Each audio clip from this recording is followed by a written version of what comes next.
Ooh, them some cold old hands.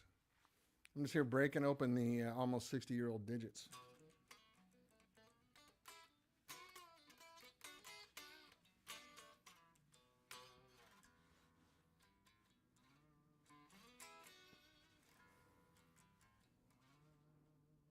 Pseudo Jimmy.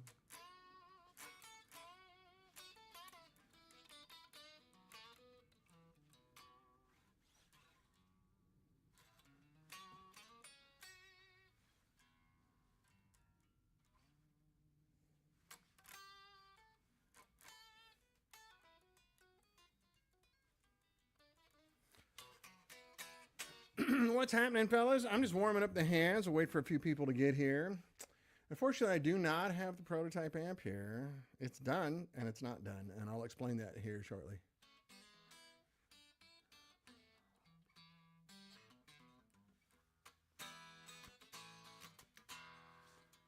So I'm just going to play a little strat. We're going to talk about the prototype and talk about some other nonsense and have a little fun. I'll give you a full update on what's happening.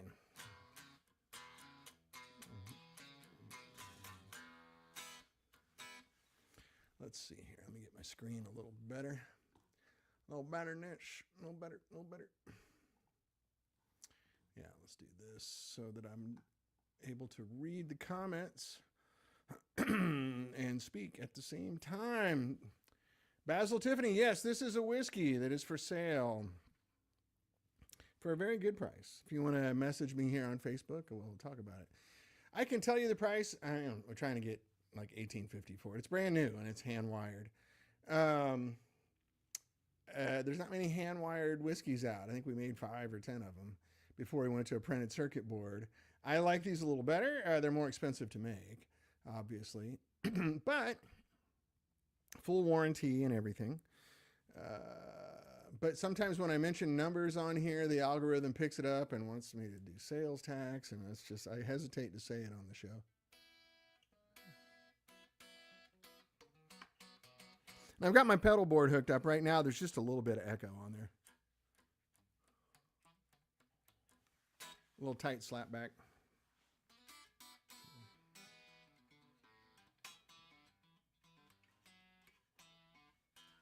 Gives it a little body. Here it is turned off.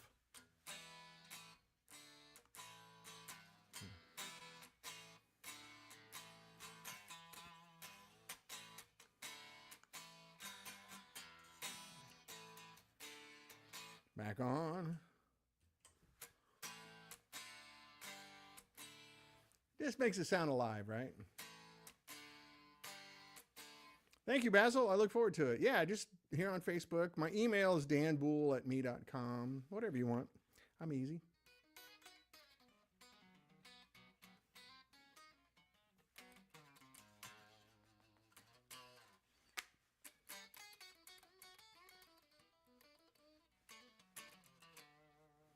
So one of the things, you can't hear the amp?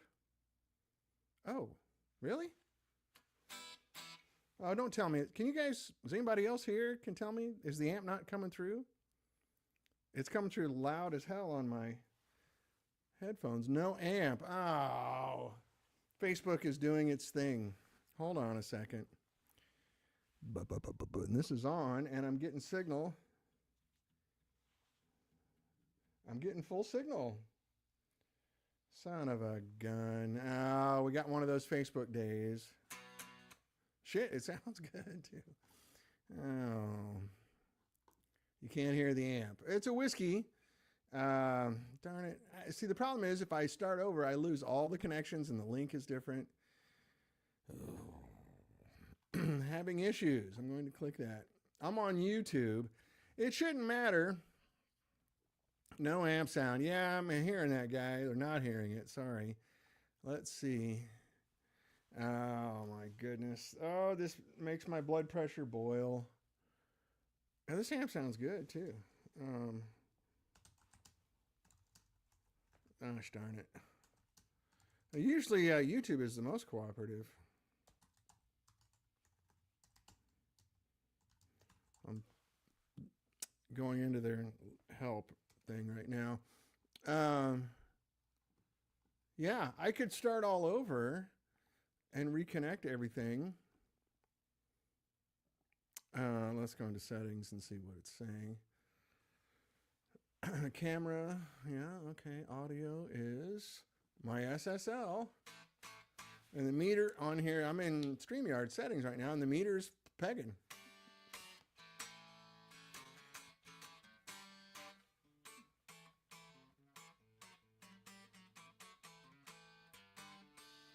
Let me kick it onto stereo audio and see if that makes a difference.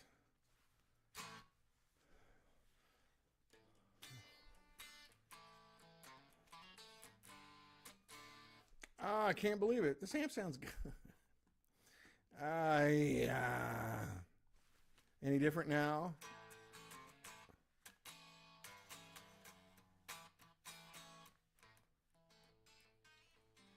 Well, I can turn my studio monitors on. You can hear it that way. It sounds great in my headphones. It sounds amazing. Let me see what I can do here. Crap, I'm sorry, guys. This happens once in a while. These are from my desk monitors.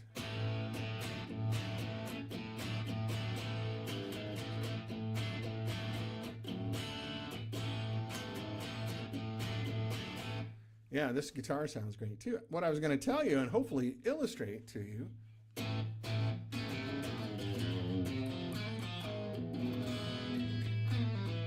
This is the signal I'm sending to StreamYard and Facebook and YouTube. I don't know if you guys can hear that at all. It sounds great. I mean, the amp sounds great.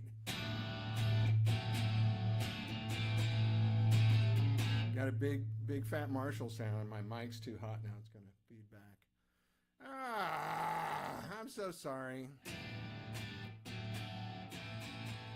Yeah, let me turn it up a little more, see what I can get before it feeds back.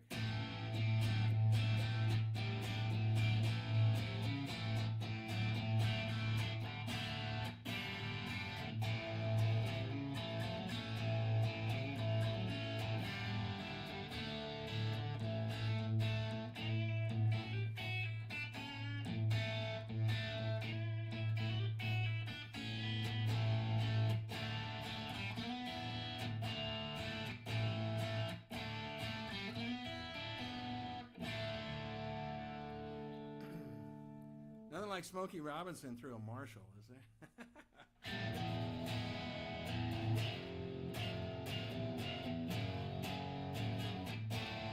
Tears of a clown.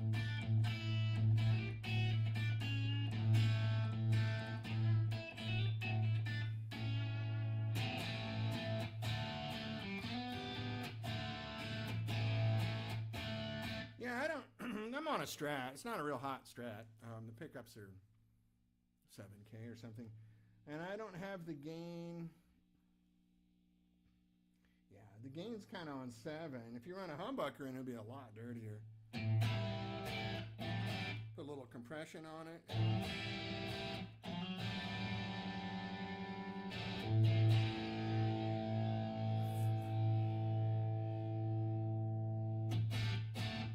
Compression really works, right?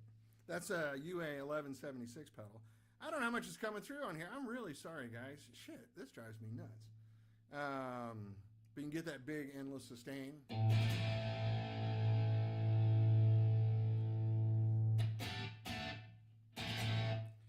if I take the compressor off, the Barber Direct Drive.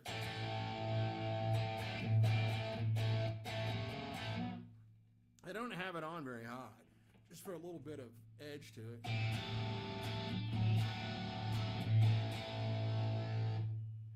Little clean booster after that.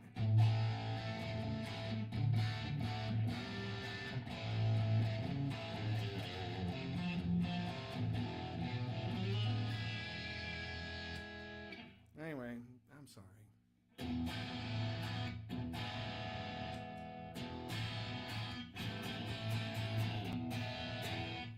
The one thing I don't have on my board yet, which I'm really excited, is this. Just came in today. It's by a company called Drybell. It's It's a vibe machine. It's basically an opto univibe. Like, you know, the big old univibes were optos. They weren't just a circuit going clickety, clickety, clack. There's actually a light bulb in there that goes up and down. And this has all sorts of adjustments on here, on the sides where you can do little tiny adjustments and really dial it in. It's got everything you need. A real univibe is something else, right? So I called our brother and best friend Peter Stroud.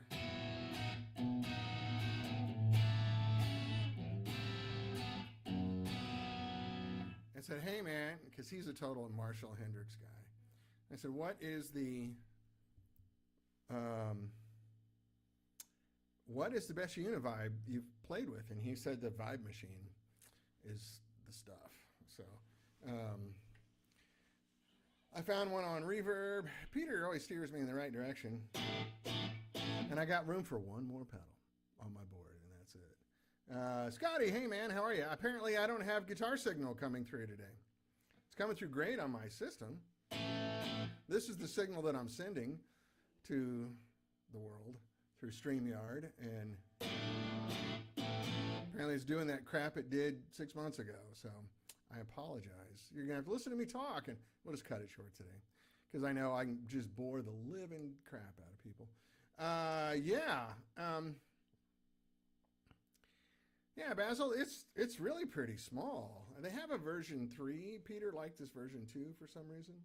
And it's got a jack for a pedal. So you can do an expression pedal, you know, speed it up, slow it down. Or if you want, just turn it off and on, you know, or do the switch. It's got a thing where you can ramp up the speed like a real Leslie cabinet. You know, it speeds up and slows down. You can do that. Anyway, I got this amp all dialed in. I was really happy to share it with you today. And then this nonsense happened. So one of the things I've been turned on to, I've been going over to visit Michael to Temple a lot. And going through my guitars, getting them all up to where they should be. And one of the things Michael's very adamant about are strings. He used to work for Ernie Ball starting in 1963 when Ernie Ball had a shop right here on Ventura Boulevard, not too far from here. I think Michael was in high school, like 15 years old or something. Anyway, one of the things he reminded me is back in the day, the strings were not nickel wrapped, they were pure nickel. And they sound different. And they're also a little sturdier strings. The other ones are cheaper to make, and they feel a little looser in your hands. But these are, I put nickel 9s on this Strat. This is the first time I've used 9s since I had a guitar with a Floyd Rose and a pointy headstock, which was like 1988, something like that.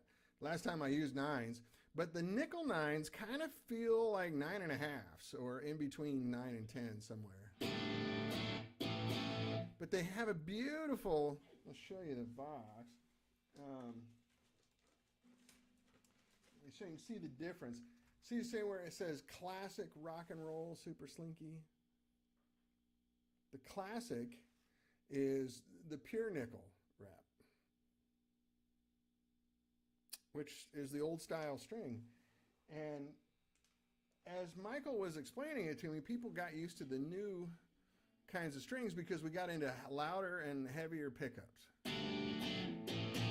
So when you have a 10K, 11K, 12K pickup, you lose top end. The higher the impedance on your pickup, the less top end you have. So those kind of skinnier, brighter strings sounded good with those. But now everybody's going back to low output pickups. And these old nickel strings just work, man. So I called up our friends at Ernie Ball. I'm actually acquaintances with Brian Ball, Ernie's grandson. I knew Sterling, but I just got introduced to Brian a couple years ago. Super nice people. They're up in San Luis Obispo. Anyway, all my guitars now suddenly sound, they sent me, I told them I was going to be using them on the show, so I got the bro deal. I got like 3 cases of strings. So I got 10s, 9s, and I have a hybrid set that's like light top, heavy bottom that I haven't tried yet. They threw in one of those little power winders too, which is really nice. if you can hear it because of this dumb setup. I was trying to show it to you because you guys know this is a guitar, right? This is my white custom shop, 1960 relic that has the Jason Lawler pickups and the Callahan bridge set and all that stuff. I'm going to take this and do the Mastodon nut too.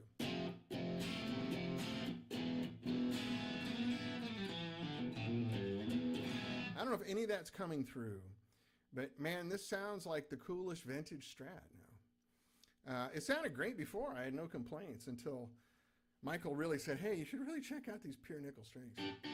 I'm not trying to do a commercial for Ernie Ball. I'm just telling you. Honestly, I didn't really use Ernie Ball strings that much. Like Diodario. I just buy whatever's cheap, right?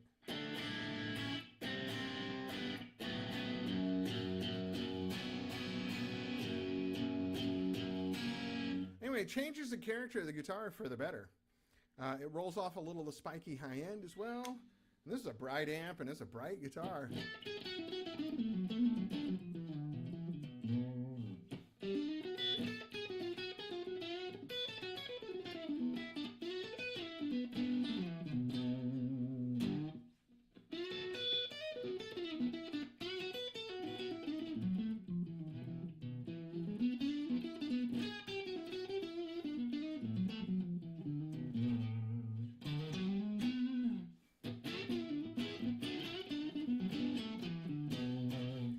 Hear that? I don't know if it's coming through or not. I can't believe this thing's not working. So I can't disconnect. If I disconnect, there's no way, like I can put up a whole new link and I'll lose everybody. That's not worth it. So I'm just going to keep it to a half hour today. So here's the good news. The prototype, hey John, thank you. The prototype's done, except for one little tiny thing. So, I spec'd out, designed, whatever you want to call it. And the engineers do the real designing. I just kind of do the spec. You can hear through the monitors. Good, Basil. Yeah, it's... I love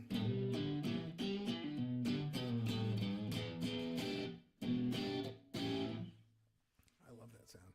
I wish I had my Univibe. That's why I got it. I've been going through like a Hendrix period. And I finally decided, I never learned any Hendrix songs. I just play them by ear. And I never, because I always say, who's arrogant enough to try to imitate Jimi Hendrix? But I figure since I'm turning 60, and I figure my hands are going to get worse and worse, I'm going to spend some time being a student again. And but I need a Univibe for that.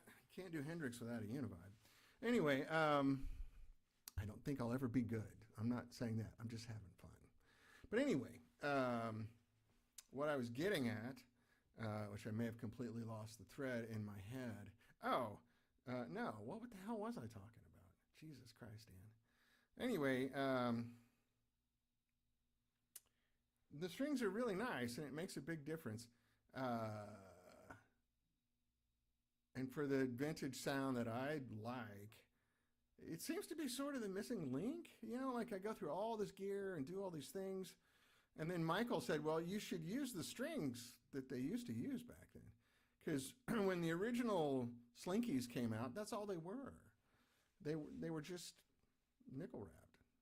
Now it's nickel and steel or something. I don't know what it is. It's a different formula that's less expensive and easier to make on a machine. So these original nickel ones, I think GHS makes one called Nickel Rockers, which are the same kind of thing.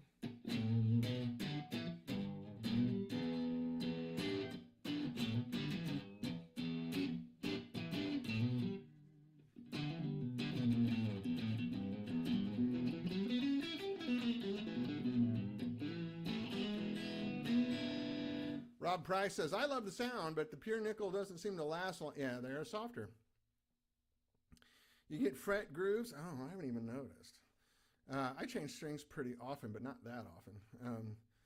I change strings like every month or 6 weeks or something like that. But yeah.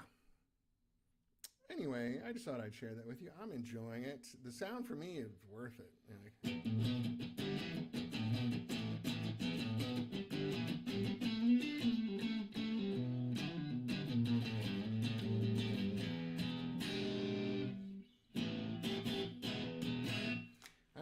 loving it. So I'm assuming once I get my my Univibe hooked up in here,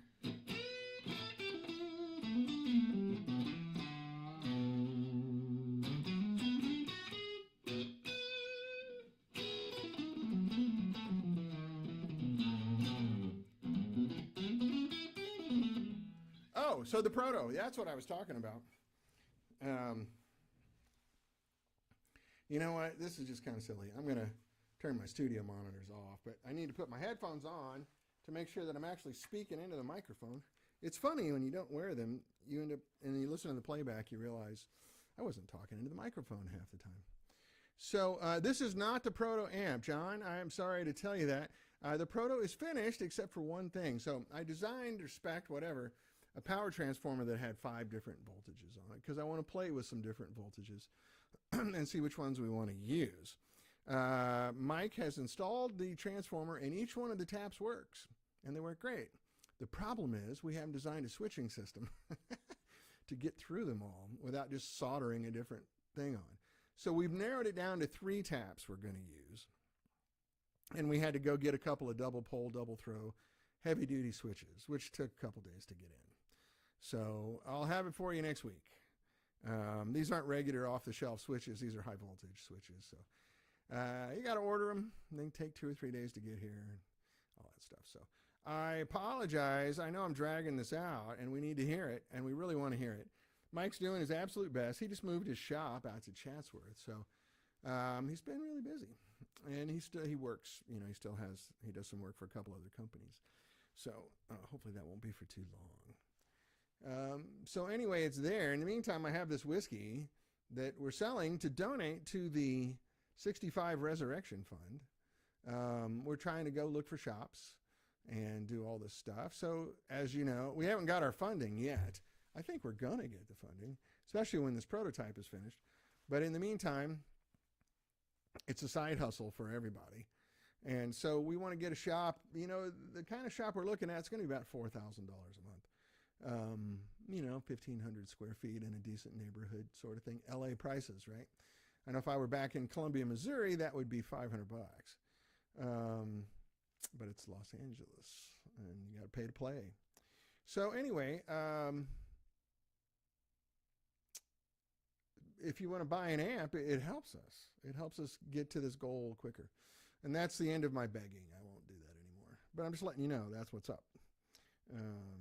So these are good prices. This amp, brand new, retailed for almost $3,000.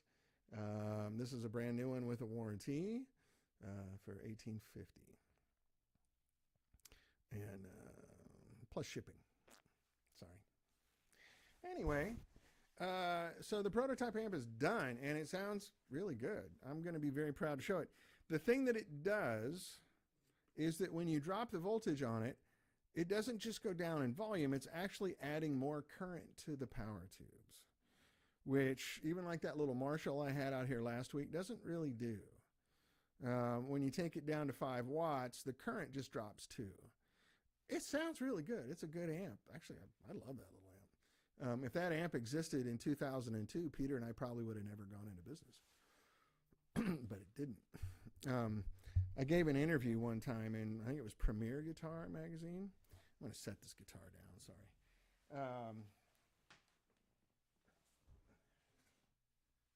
I gave an interview in Premier Guitar magazine where I said, hey, if Fender and Marshall were still making good amps, we wouldn't be in business, which at the time was true. And I pointed out correctly, they know how to make good amps. They just kind of choose not to.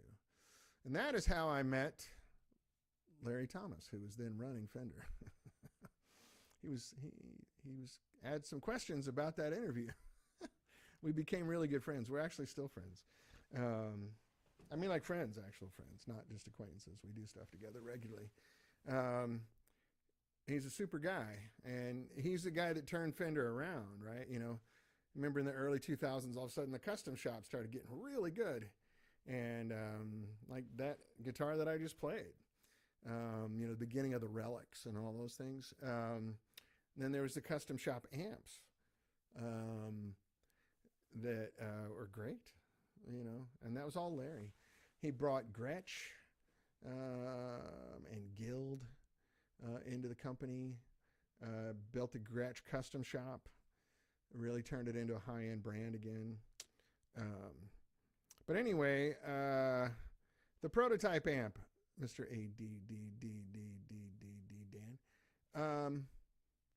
I should, unless something really comes up, things do come up, but unless something comes up, I should be able to play it for you next week. And I should be able to take it down. So it's a pair of KT88s, which at full voltage would be about 75 watts, right? I'm going to run them at 35 watts. I'm going to try to maybe run them down around 20 watts and then try to run them around 5 watts. And I'm going to go into the aux again. I have a 112 here with a vintage Celestion. I could play it. I just don't really have any good way to mic it up here, and other than this mic here, my Mojave MA200, which we can do a little room mic thing if you want. Problem is there's other people in the house. My wife's office is back there. Since COVID, we all work out of our houses, right? So I can't really make a lot of noise here. When we get the new shop, forget it. It's game on. We're going back to the live show with the live guitar like we used to do. So anyway, but when it drops down to 5 watts or 20 watts or even running at 35 watts, it's drawing a lot more current, which is what it's supposed to do, right? If you guys know the laws of electricity, Ohm's law, right? When voltage goes down, current draw goes up, and vice versa. When voltage goes up, current draw goes down. So on most amps, when they're dropping the voltage on it, they're dropping everything because the power transformer is not designed to deliver that much current. The one we designed is with Pacific Transformers down in Orange County.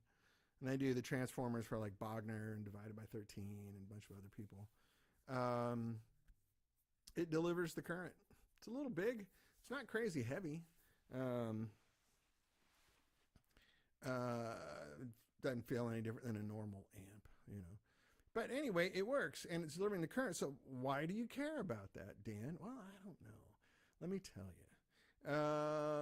When you're throwing current at tubes, it's like putting oxygen on an animal.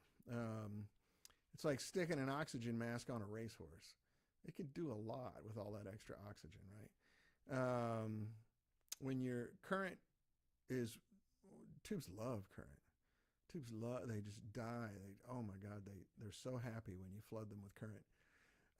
Voltage, not so much. They hate voltage. Voltage distresses the tube.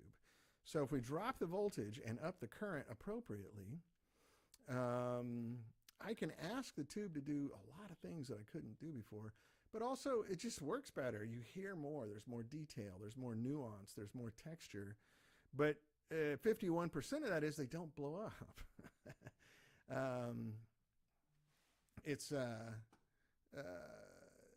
even with the producer series where we dropped a 50 watt amp down to about 35 watts, you can put your hands on the tubes without getting burnt. That's kind of unusual. That doesn't happen a whole lot. So that's quite the difference.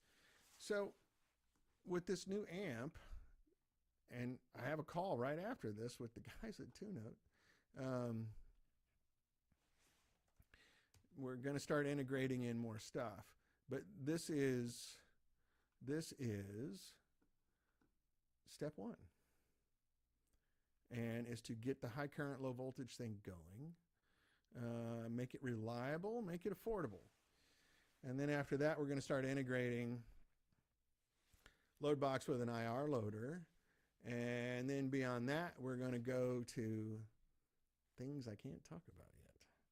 But all of these amps will be for sale along the way. So at appropriate prices. So the very first amps we're going to make are going to be a few hand-wired amps. They're going to be expensive, and there are not going to be many of them. Our goal is to turn them into production amps pretty quickly. So if you want to buy like this whiskey is hand-wired. There's only 5, maybe 8 of them, because we decided to go printed circuit board, but we had to build some to make sure they work. And so I personally like this one a lot. This, you heard it. Well, you sort of heard it. I'll play it again next week if no one buys it. Sounds really good. Really, really good. So that's what we're going to do with this new amp. We're still thinking about names. If you guys want to propose names for it, you know, we've done. Excuse me, itchy nose. We've done some names that are. What is that? We've done some names that are locations. You know, London, Soho. Rob Price has a hand-wired whiskey. Yeah, you can talk to this. Absolutely. Yeah, they're good. They're really good. We use a little different components in the hand-wired one than we ultimately did on the production one. Not much. I mean, the Sozo caps, but I think we went with metal film resistors everywhere instead of carbon compers. The mint julep.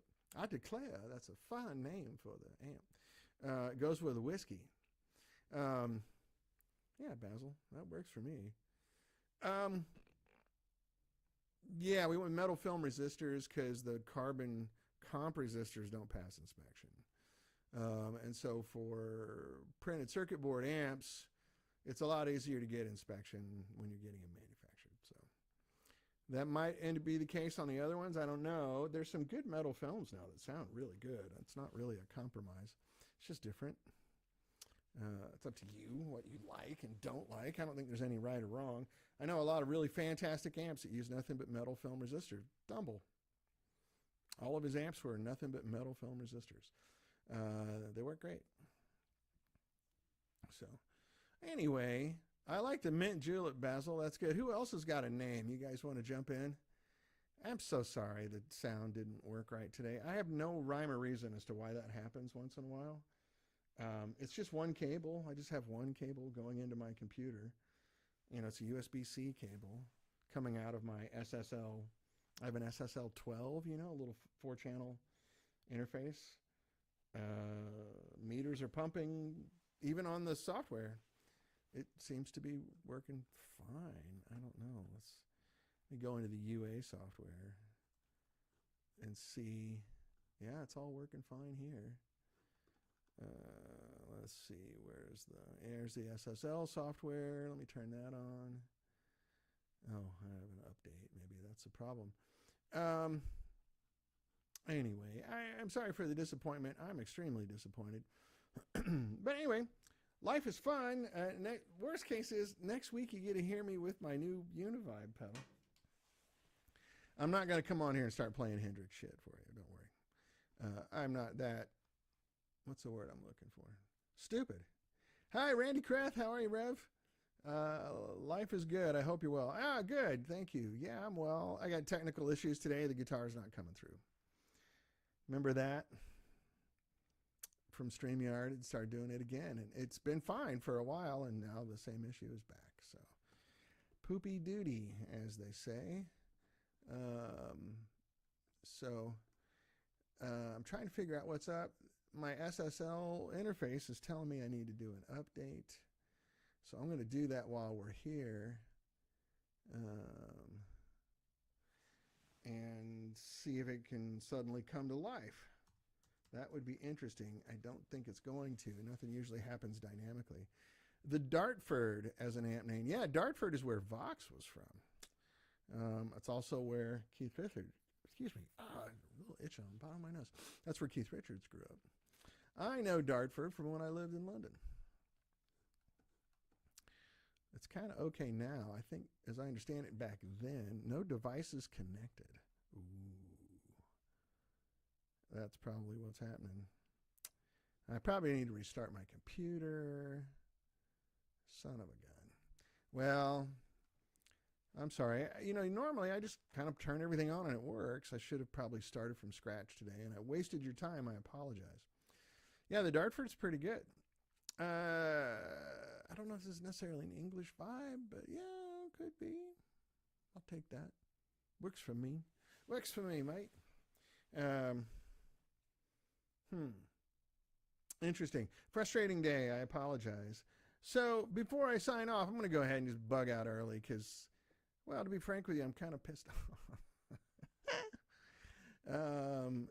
Unless you guys got some stuff you want to talk about, you got any questions, any themes, any subjects, any jokes that you want to go through before I sign off? I know there's a big lag here. It seems today the lag is really bad.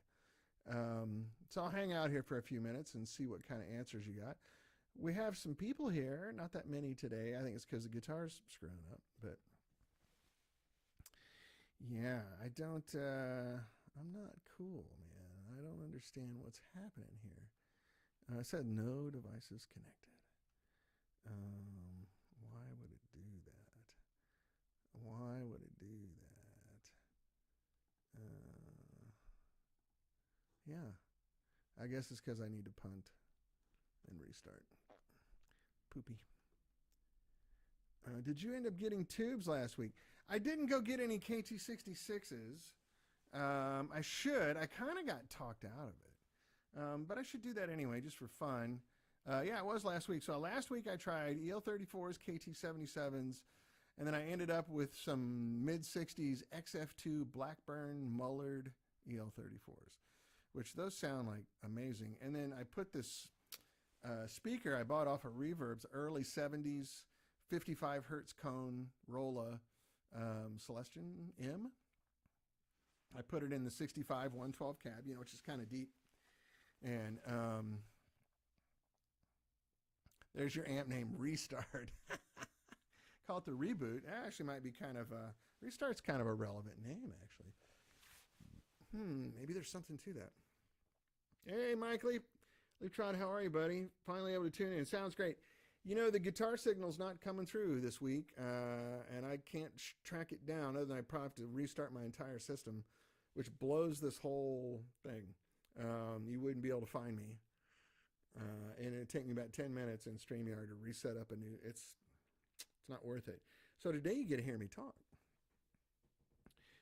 I did play guitar earlier, but it was just people hearing my studio monitors through this Mojave mic that I have, which is a really nice mic, but not the best way to mic up a guitar. There is a Harmonious Monk tremolo waiting for me at home. Oh, new pedal day is great. New gear day is great. Peter, I was texting with Peter this morning. He's getting some cool new stuff too from Two Notes, and we're like total nerds sharing our pictures. Like, look at us. Like we're in 9th grade. Yeah, my pedal board is done, and I don't really think I need anything else. I don't run a big complex pedal board.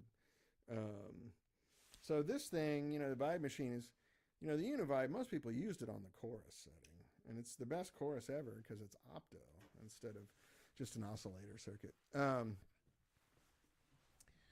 And then with an expression pedal, you can drive it like a Leslie cabinet. So, Danny Likey. Anyway, seriously, what do you guys want to go into? Tariffs? Want me to tell you how the tariffs are going to, what's the word I'm looking for? Starts with F. Going to hurt our business, hurt our world. And you think about people like, oh boy, Guitar Center. You don't need any more gear. I don't even know what that means. What language are you speaking, Mike? Really? You don't need any more? I don't. Gobbledygook. You sound like the teacher on Charlie Brown. What? Wah, wah, wah, wah, wah, wah. I don't. Sorry, Mike. Can you type clearer, please? Anyway, Guitar Center, Sweetwater, Amazon, anybody that sells gear. 90% of what you see in all these stores is made in China, whether you like it or not. Even some big name boutique amps. You just bought another guitar last month. Oh, congratulations. Hey, we're all sitting here going, yeah, cool. How about that? Some big name boutique stuff are all made in China. The chassis is stuck into a wooden cabinet here in the U.S., but it's Chinese. And that doesn't mean it's bad. The Chinese make Apple computers, it's fine. There's good factories in China and not so good factories in China. They're not all the same. But 145% tariff at wholesale. What do you think that means for retail? It's not 145%. It's 300-400%. by the time it gets to retail. People don't just pass along cost penny for penny. They make a profit.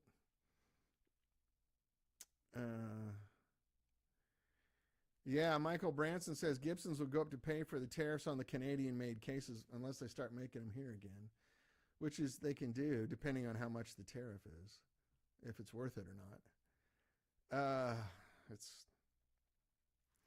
It's frightening stuff, I got to admit. And just as I'm getting 65 going back again, holy crap. Well, we weren't ever going to make anything in China, but definitely going to go overseas eventually. Most of the parts in these amps are American. There's certain parts I can't get here. I can't get made here. They just don't make them.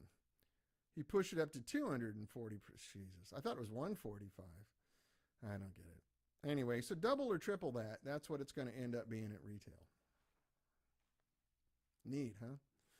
I don't know if you know how business works, but people sell things at a profit.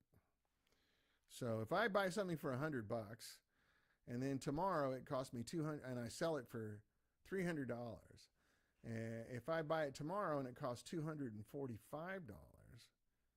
I have to sell that for $600 at least to make the same kind of profit margin. So it's a lot of pain. A lot of pain. I'm very worried. Like, none of these retailers are going to go out of business, but you'll see them change a lot.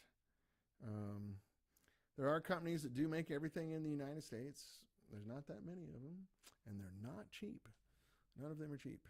You know, Paul Reed Smith's top-end stuff, Gibson, a lot of Fender stuff. Fender makes a lot of guitars overseas. Probably most of their guitars, but the custom shop stuff and, you know, some of their higher-end American stuff is here. It's really going to hurt. You know, this is made in the Czech Republic, so I don't think we have tariffs with Czech Republic. God damn it. So, yeah, Mike, you nailed it right there. I think everybody would like to see the United States be more self-sufficient and be as smart as they can, but you know, manufacturing stuff overseas improves all of our quality of life. I don't know how old you guys are, but I remember, like, before flat screen TVs came out, you know, we were all still buying tube televisions, either made in Japan or made here in the U.S. The European ones were so expensive they never got here. But I bought a Sony Trinitron, 27-inch Trinitron in the late 90s. Really nice TV. Might have been about the best TV you could buy at the time. And it was $2,800 in 1997, you know, something like that, 98. Whatever that is in today's money, $4,000 or something. For a 27-inch television. Now, I just replaced the television in my living room with a LG OLED, like the nicest thing they make. OLED, 77 inches, from Best Buy on special. They came here and mounted it. It has a sound bar and a subwoofer and some satellite speakers, and it was like $1,800. And I could have got an 86-inch television that was not OLED for $800. Contrast that with a 27-inch tube television that took 2 people to lift up. I mean, I think it weighed easily 200 pounds. It was stupid. 150 pounds if it weighed an ounce. Took 2 guys to install it, just to bring it into my house and set it in my furniture. In today's money for $4,000. So that's what stuff costs when you make it here in the United States. Our workers, hi Lorenzo, how are you, buddy? Our workers don't work for cheap. And, you know, since COVID, they call those your input costs, right? Your labor and materials and things like that. Our input costs have gone up dramatically since COVID. I don't know where you live in California. The minimum wage is, or in LA County, the minimum wage is $20 an hour.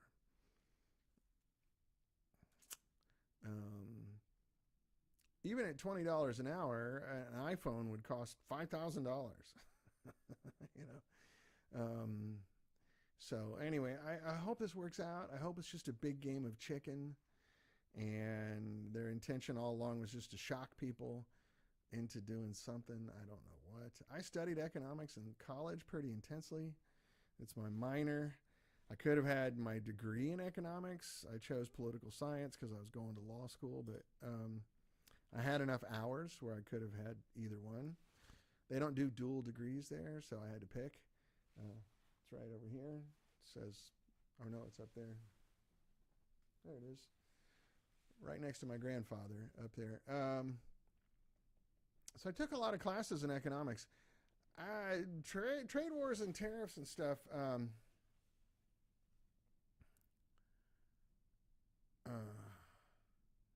Yeah, Oswald, you're correct. But trade wars and tariffs and all that kind of stuff historically have always been disasters. There's little mild tariffing here and there. Like we tariff, I know for a fact, the U.S. tariffs Irish butter. Because Irish butter is so much better and it's cheap that they have to tariff it. Otherwise, nobody would buy American butter. And but it's little stuff like that. It's not 150% on cars. Oh my God. Anyway, fingers crossed. I'm an eternal optimist, so I always tend to think it's going to work out and be okay. Oswald Bates says the U.S. created what trade looks like in Earth. For those of us turn around and say the other have taken advantage of us is just a lie. Yeah, there's some fundamental misunderstandings in the stuff that I see on television. Like they talk about we have a trade deficit or a trade imbalance with someone. That just means we buy more of their stuff than they buy of ours. Fingers crossed, John, you're right. Which isn't a bad thing. For example, we buy a lot of stuff. Let's go with the Irish butter. Let's just talk about that. Ireland, I think, the Republic of Ireland has a population of 5 or 6 million. So naturally, we're going to buy more of their stuff and they're going to buy of ours because we have 330 million people. So what is that, 64, 65 times the population? So having a trade imbalance with them is natural. The only time it wouldn't be natural is if we were trading with a country that was the same size, had a similar GDP, and made similar products. Michael Branson, that's a good name. Yeah, I like that a lot. And your whole thing, if you want to set all that up for me, I'll give you a free amp. This is great. Anyway, I'll get off the economics talk. Having a trade deficit or a trade imbalance is not a big deal. Like Madagascar is where Oswald Bates says, I have a trade deficit with Amazon. That's right, so do I. Madagascar makes all the vanilla in the world. And the average salary in Madagascar, I think, is $13,000 a year. And they have a population of like 1 million people. So we put a huge tariff on them because there's a trade imbalance. As if Madagascar could buy the same. Anyway, it's not. There's a fundamental misunderstanding that I don't get. So I'm going to read Michael Brown. I'm going to put it on the screen because it's so good. I like it. And I got a friend of mine that lost all of his gear. This is great, Michael. Thank you for this. Name the new amp the Palisades and donate a portion of the sales to a fund that supplies grants to musicians that lost gear and their livelihood to the fire. I know a few of those guys. There's a friend of mine, Dan Kalisher, who plays steel guitar, who lost everything he owns up in the Altadena fire. And he plays steel guitar on American Idol. He got a gig there. And they're paying him, and it's helping him get back on his feet. This is the way you, 1, resurrect 65, 2, help fellow musicians, 3, create a tax shelter for the resurrected business. I like it. It's a great idea. And I like where you're coming from a lot. Like, that's really good, man. Kudos to you, buddy. That's Danny Likey. Landau lost a bunch of stuff. Oh, did he really? I didn't know that. Hopefully he had insurance. Most of these guys have insurance. But Landau probably had a lot of really nice gear. He's here in Studio City, I think. or look Coldwater Canyon or something like that. There's not very many fires, but I'm sorry if I didn't realize that. Yeah, that's a bummer. I know a few people out in the Palisades that lost everything. A couple people in the Altadena fire. It's very frightening. Thankfully, I don't live in a fire zone. I'm in the middle of LA, but the San Fernando Valley is not a fire zone, so we don't really get floods. Happy to be on the board. Okay, we'll give you an honorary seat, Michael, for your ingenuity and creativity and thoughtfulness. That's really good. I like that a lot. One of my partners might actually be here watching. Mark is here a lot, and he might latch onto that idea as well. The other thing that I got going on is I'm doing a side project with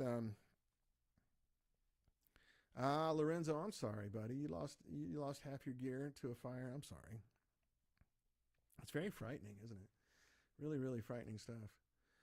I'm doing a side project with Dusty Wakeman and David Royer.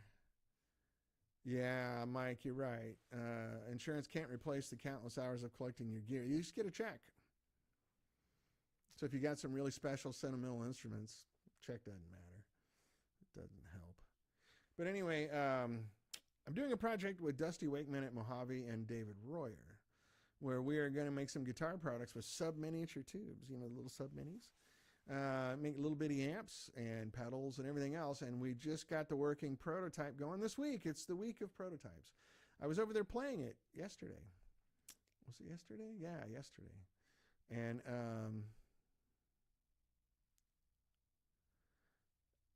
Oswald Bates says, Dave Friedman said the Coma guitar was lost. What's the Coma guitar? Pardon my ignorance. I'm sorry. I don't know what that is. I feel embarrassed. Don't make fun of me. Don't mock me. Anyway, I like the idea of helping fellow musicians here in LA quite a bit. And I feel kind of remiss for not thinking of that. So thank you again, Michael. That was really good. What's the Coma guitar, Oswald? I know there's a lag here. I'm sorry, I'm just impatient. It's funny how sometimes when I don't play guitar, the audience gets bigger. What does that mean? Oh, one of Landau's famous guitars. Oh, I'm sorry. Oh, that's... Hey, Tom. Hey, how you doing? Tom Minrath. How you been, man? Nice to see you. That's the dual hum... Oh, yeah, okay. Yeah, I know exactly what you're talking about. I've seen that guitar in person many times. I didn't realize it was called the Coma guitar. Pardon my... I just fell off the turnip truck over here. Yeah, I like that a lot. Anyway, we're going, once I play this prototype, two things will happen. I'll get a shop, and you won't have to look at me in this junk room that is my office right now. But we'll have a shop, and we'll be doing real stuff, and we'll start going into production, and everything's good. So when I have this prototype done next week, we're actually going to be able to pitch. And we've got a few people that are just waiting for that. Show me a working prototype, and we're off to the races. So send all your good vibes my way. I'll take it. Anyway, how you been, Tom? I don't think I've talked to you in a decade. Nice to see you. I hope you're well. Anyway, I'm going to hang it up here in a minute. I'm so sorry. Something went wrong technically. I don't know why the guitar signal's not coming through. This is what it did, remember, 6 months ago. And I had to quit using StreamYard because of it. And I submitted, hey, StreamYard, are you listening? I submitted trouble ticket after trouble ticket, never got one response. Anyway, I'll shut everything down and try it again and see what happens. Fingers crossed. I don't know why it would suddenly do this, but I was stunned when you guys said, hey, I can't hear the guitar. I'm like, oh, it sounds so good. I mean, it does. It sounds really good, even though that amp's dusty, apparently. Look at that. Oh, who does that? What kind of slob? Anyway, doing great, man. Good, Tom. Well, thanks for dropping by. Kind of a dud of a show. I apologize for that. Nice conversation with everybody. Great idea from Michael. Michael Branson. That's really good, man. I appreciate that. maybe we can get some other manufacturers or businesses here in LA to join in on that. Yeah, a lot of people lost a lot of stuff. It's really sad. I haven't driven out there yet because I don't know that I can. I want to go look at the Palisades and see what it looks like, but you guys know that I'm a golfer too. I don't like golf culture, the whole cocktails, mulligan. I hate that shit, but I love the game. I love hitting the ball. I like the physics of hitting the ball. I like walking around in the sunshine in the grass and all that stuff. I grew up in Missouri, so golf's not a real posh game there. It is here. But anyway, one of my happiest places on earth was Riviera Country Club, which is out in the Palisades. And as I understand, it wasn't touched. They had private firefighters out there, and they have their own water supply and everything. So I think the area, the houses and everything that were around Riviera are okay. I don't know if you saw the movie about Howard Hughes, Leonardo DiCaprio. He was supposed to be landing at Wilshire Country Club in there where he crash landed one of his planes on a golf course. But they've shot the scene at Riviera. So anyway, crazy stuff. Crazy stuff.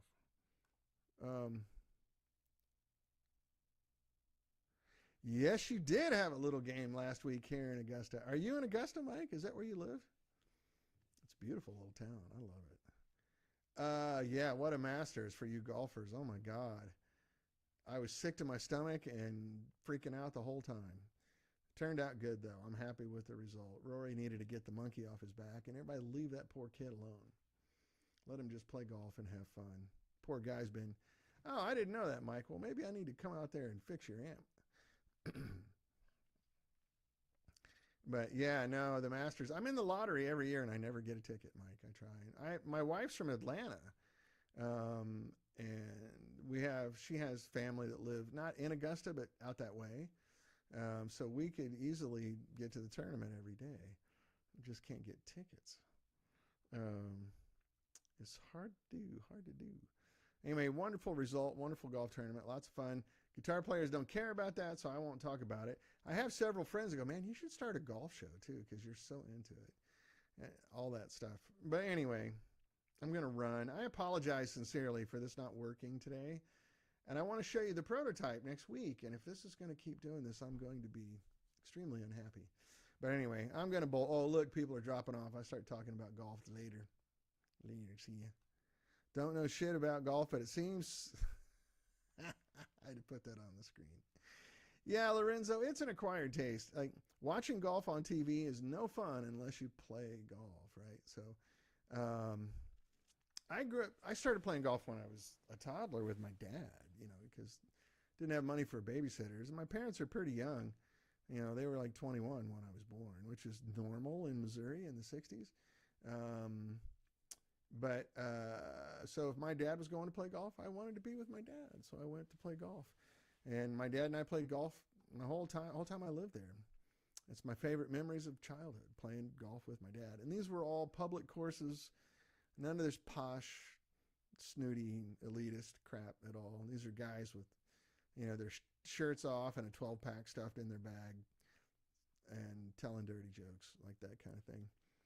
Yeah, grip it and rip it, just like power chords. That's right. There's a lot of golfers that are musicians and vice versa. Out here, like all the guitar players I know play golf. There's something about it.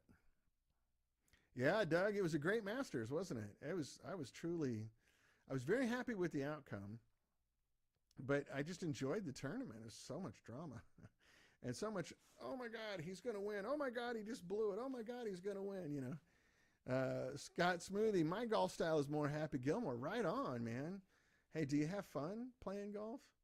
That's all I care about. Like, I do play, I don't belong to a country club, but I have friends that do, that take me a lot. But I do, I also play a lot of public courses here in LA and out in Ventura County too, especially. It's just great. I just love the game. Something about it. And I also like the fact that it's the only game where you call penalties on yourself. You have to kind of be honest versus most sports where they're just trying to get away with it behind the ref's back, It's fun, but man, when you connect, it's so fun to just launch a ball and say bye-bye. It's really cool. I like hitting things. That's about it. Anyway, I should go. It's 1 o'clock. I have a 1:15 meeting. Between now and then, I need to grab a quick snack and something to drink. So, well, thank you guys for bearing with me today. We actually held a reasonable crowd. I appreciate it. I'm sorry that you had to just listen to me talk. I know that is a... Yeah, Justin Rose was incredible, Doug. You're right. Yeah. Yeah, I'm happy for Rory. He got the monkey off his back, and he can go on and live his life now. People beat that kid up so much. Yeah, you'd love to see Italian soccer players calling penalties on them. So, yeah, it doesn't happen in any other sport. You know, that's it. Only in golf. And I like that for some reason. I don't know why it matters, but I get a kick out of it. It's fun being honest. Is that weird? Am I a nerd? I don't know. Could be. Anyway, I got to go. I love you guys. Thanks for sticking around today. I got headphone hair, baby. Oh my God. What's happening? I'm letting the hair grow back out, by the way. I'm tired of looking like a banker. Not full on hippie long, just going back to having some appropriate hair. Anyway, I'm out of here. I love you guys. Thank you again for being patient. Hopefully next week is different. All right. It is a gentleman's game, Doug. That's why I love it. Okay, guys. To be continued. See you next time. Thank you again. Have fun.